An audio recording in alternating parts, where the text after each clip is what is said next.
2026-এ বিধানসভা ভোটের পরে যে শুভেন্দু অধিকারী জিন্দাবাদ বলতে হবে, এই কথাটা তৃণমূলের নেতারা খুব ভালো করে বুঝে গেছে। তো আগে থেকে তারা একটুখানি প্র্যাকটিস করছে। তো চলো ভিডিওটা দেখে নাও। মাতারাম তৃণমূল কংগ্রেস জিন্দাবাদ, জননেত্রী মমতা বন্দ্যোপাধ্যায় জিন্দাবাদ, জননেতা শুভেন্দু অধিকারী জিন্দাবাদ, জননেতা শুভেন্দু অধিকারী জিন্দাবাদ, গোবিন্দপুর বুথ তৃণমূল কংগ্রেস জিন্দাবাদ।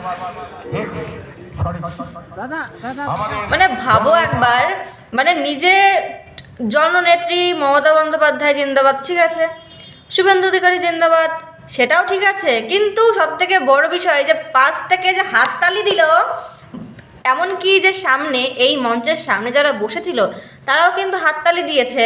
এমনকি পাশ থেকে একজন ঠেলা মারে বোঝালো, যে বলল যে তুই ভুল বলেছিস, তখন গিয়ে ওর হুঁশ ফিরলো যে হ্যাঁ আমি তো ভুল বলে ফেলেছি, আমি তো অভিষেক বন্দ্যোপাধ্যায়ের জায়গায় শুভেন্দু অধিকারী বলে ফেলেছি।